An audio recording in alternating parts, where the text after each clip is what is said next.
விஜய் அவர்கள் எம்ஜிஆர் அவர்களை காட்டிலும் இவர் அடைந்தது பெருவெற்றி அப்படிங்கிற பேச்சு அடிபட்டது. எம்ஜிஆர் காக்கா உட்கார பனைமரம் விழுந்த கதையா ஜெயிக்கல. எம்ஜிஆருடைய தொண்டர்களும் திமுக உறுப்பினர்களும் கிட்டத்தட்ட ஒன்றுன்ற மாதிரி தான் எம்ஜிஆர் இருந்த அந்த 10 ஆண்டு காலம் திமுகவில் இருந்தது. உழைச்சி பணக்காரனானதும் ஜாக்பாட் அடிச்சு பணக்காரனானதும் பாரு அவரை மாதிரி இவரும் வந்துட்டார், பணக்காரர் ஆகிட்டார் அப்படின்னு. அது இல்லை. உங்ககிட்ட மிருக மெஜாரிட்டி இருக்குது, ஓட் பர்சன்டேஜ்ங்கிற தைரியத்தை தானே பண்ணுறீங்க. யார் முதலமைச்சர், யார் நிதி அமைச்சர் உட்பட நீங்கள் அந்த வேலையை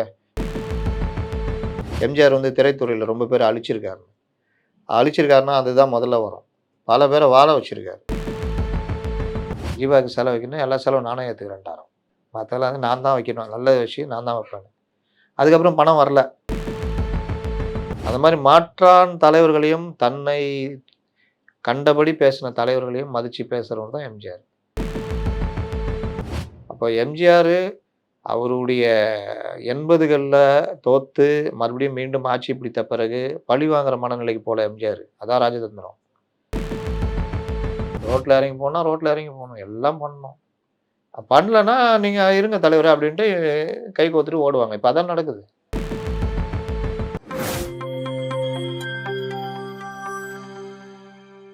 நியூஸ்பிக்ஸ் இந்தியா நேயர்களுக்கு வணக்கம். என்றென்றும் எம்ஜிஆர் பகுதிக்கு உங்களை அன்புடன் வரவேற்கிறோம். முத்தலிப் சார் வணக்கம். வணக்கம். விஜய் அவர்கள் சமீபத்தில் இந்த தேர்தலில் 108 இடங்கள் பெற்றிருந்தார்.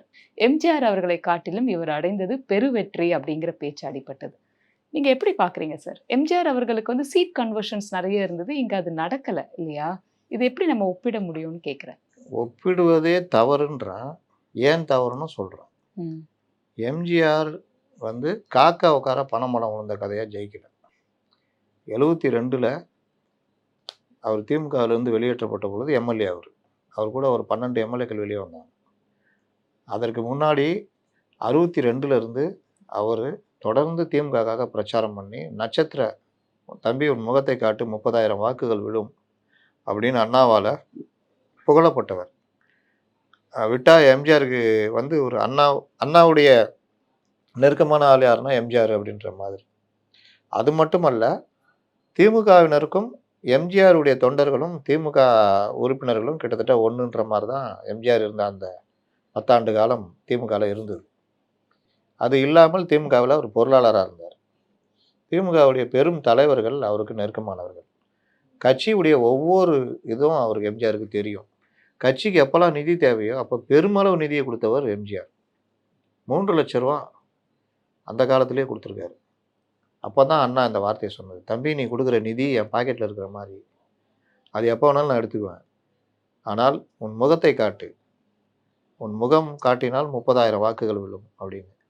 அதை விட அவருடைய ஃபேமஸான வசனம், ஒரு கனி மரத்தில் இருந்தது, அந்த கனி தன் மடியில் விழாதான்னு எல்லோரும் ஏங்கிட்டு இருந்தபோது அந்த கனி என் மடியில் விழுந்தது, அந்த கனியை எடுத்து என் இதயத்தில் வைத்துக்கொண்டேன், அந்த இதய கனி தான் எம்ஜிஆர்னு சொன்னார்.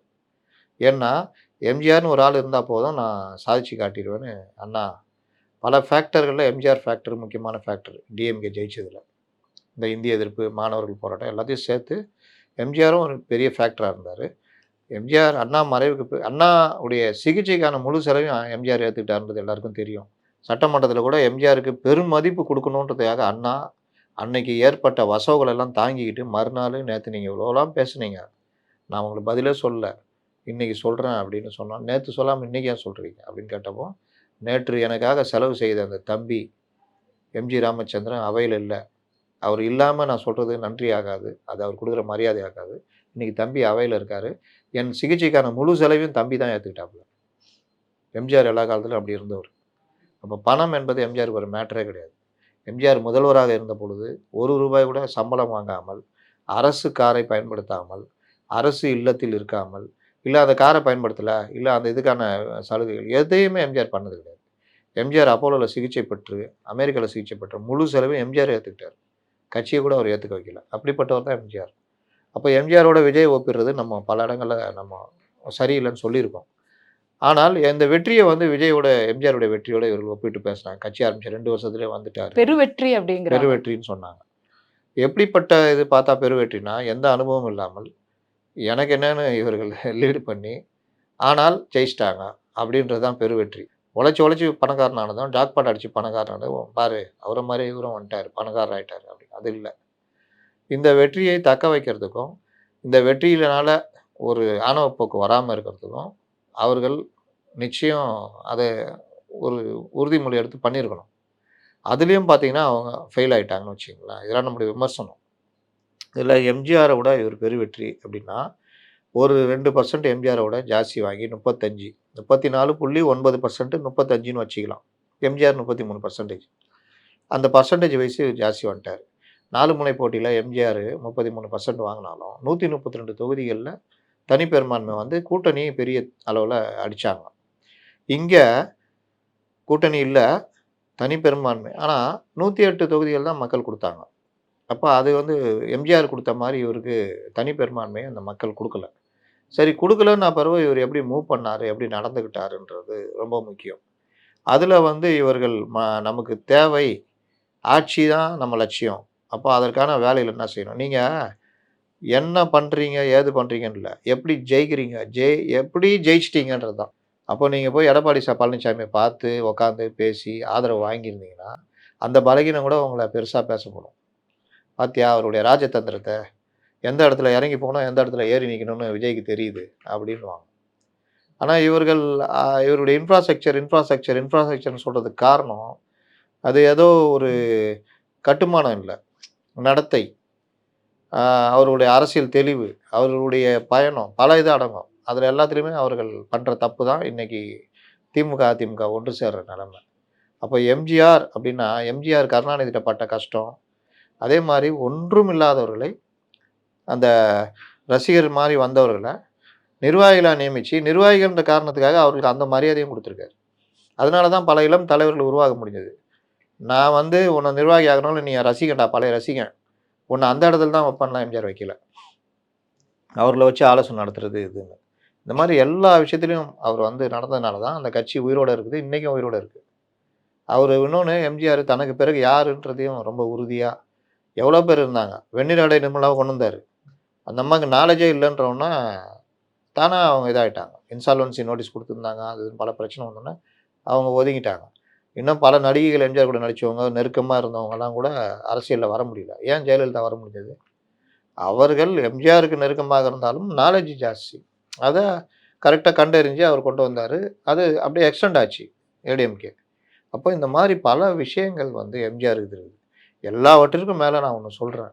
எம்ஜிஆர் 80ல் அவர் ஆட்சியை கலைச்ச பொழுது சோர்ந்து போய் ஓரம் உட்காரல. இவர்கள் அந்த வெற்றியை மட்டும் சொல்கிறீங்களே, இப்போ உங்களுக்கு 2வது வெற்றியும் 2வது இக்கட்டையும் கொடுத்துட்டாங்கல்ல. வெற்றி பெற்றதுக்கு எம்ஜிஆர் காரணம் காமிக்கிறீங்க. 80ல் எம்ஜிஆரை தோக்கடித்த பிறகு எம்ஜிஆர் என்ன ஸ்டாண்ட் எடுத்தார், எப்படி உறுதியாக இயங்கினாருன்றதையும் வச்சுக்கோங்க. அந்த மாதிரி இப்போ இயங்குங்க. எம்ஜிஆர் அவ்வளோதான் முடிஞ்சிச்சு. 2 நாள் சோர்வாக இருந்திருக்காரு. 3வது நாள் தலைவர்கள் அது ஒன்று இருக்குது. நீங்கள் எத்தனை தலைவர்களோட லிங்க் வச்சுருக்கீங்க? உங்களுக்கு தெரிஞ்ச மிகப்பெரிய தலைவர் முஸ்தபா, கரெக்டா? வேறு எந்த கட்சி தலைவராவது விஜய் பேசுகிறாரா? அது என்ன அவ்வளோ பெரிய ஒரு இது? நீங்கள் என்ன பேசுனா எல்லாரும் பேசுவாங்க. நான் பல தடவை முன்னாடியே பதிவு பண்ணியிருக்கேன். பேசுனீங்கன்னா பேசுவாங்க, ஆலோசனை சொல்லுவாங்க.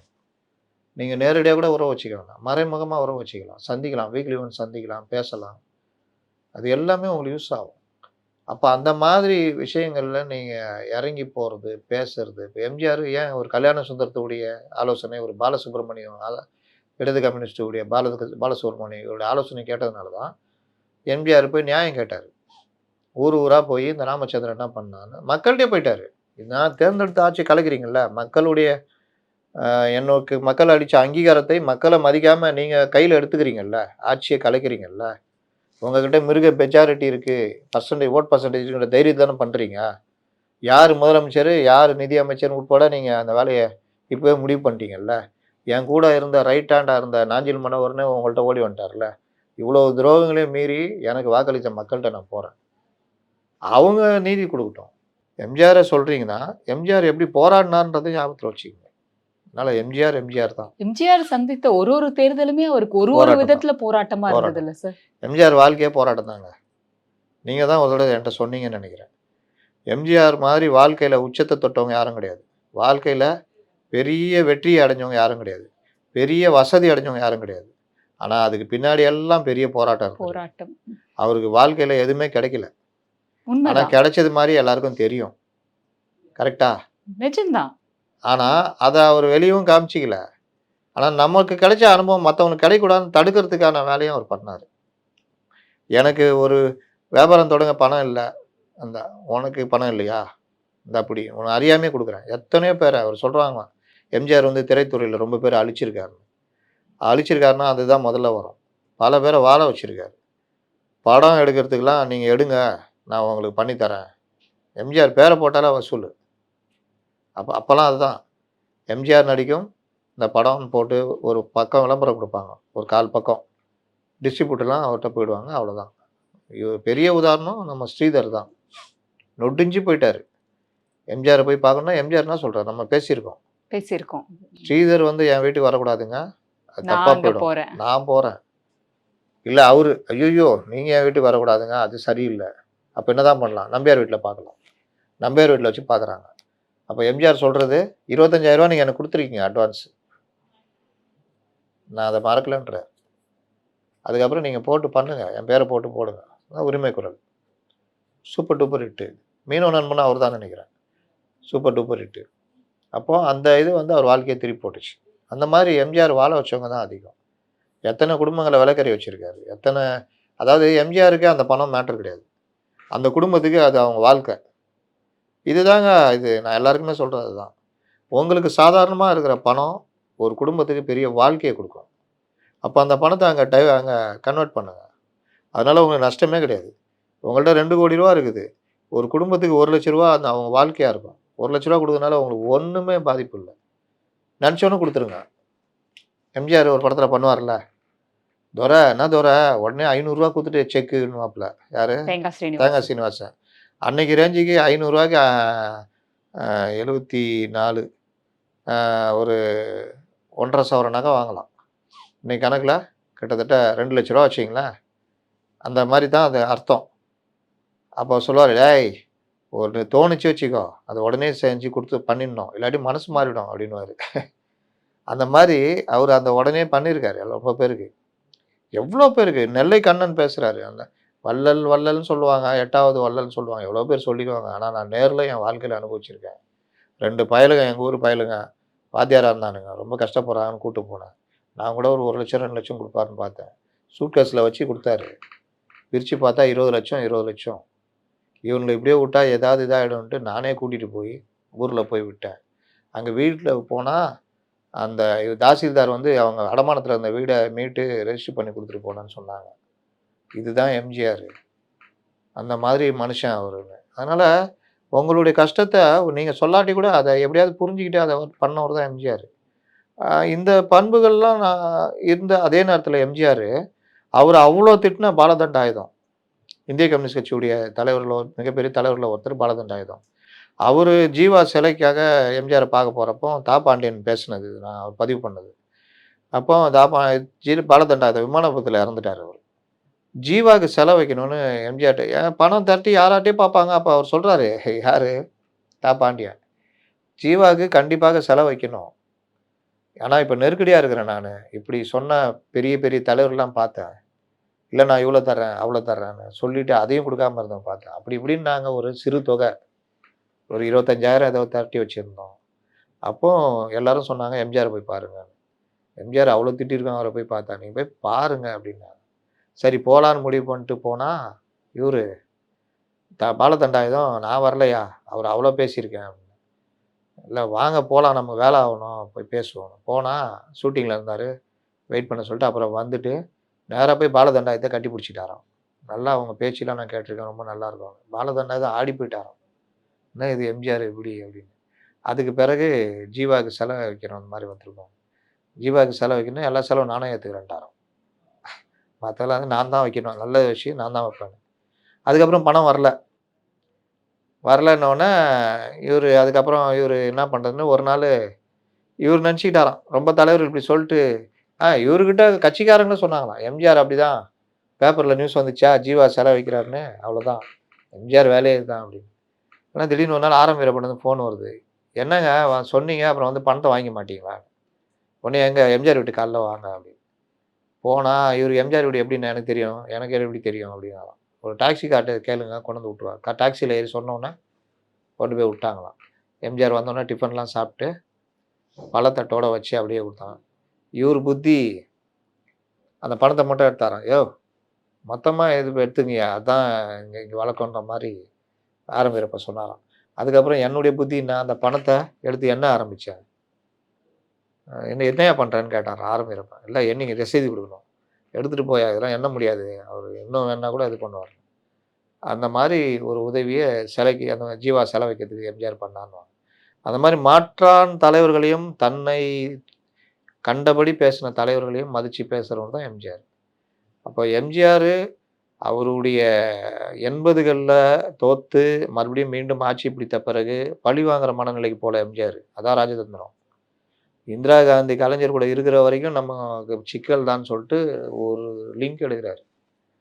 இந்திரா காந்தியோட பேசி பழகி அவங்களுடைய காங்கிரஸை நம்மளோட கொண்டு வரணும்னு உலகத்தமிழ் மாநாடு நடத்துகிறார்.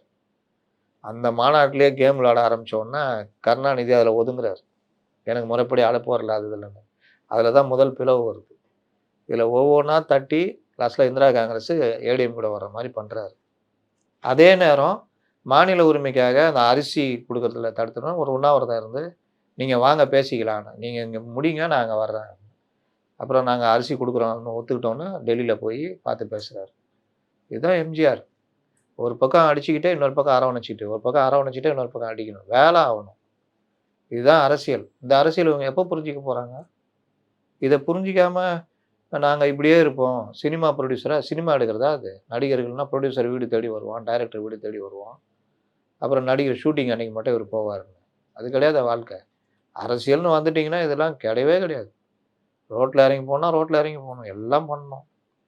பண்ணலன்னா நீங்கள் இருங்க தலைவரே அப்படின்ட்டு கை கோத்துட்டு ஓடுவாங்க. இப்போ அதான் நடக்குது. இப்போ இவங்க கை கோத்துக்கிட்டாங்கல்ல, என்ன பண்ண போகிறீங்க? இப்போவும் சொல்கிறேன், எதிர்க்கட்சி தலைவராக இறங்கி ஒர்க் பண்ணிங்கன்னா வேறு லெவல்.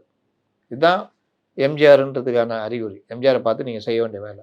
நன்றி சார். பல தகவல்கள் பகிர்ந்துக்கிட்டீங்க. வேற ஒரு நேர்காணலில் சந்திப்போம். வணக்கம்.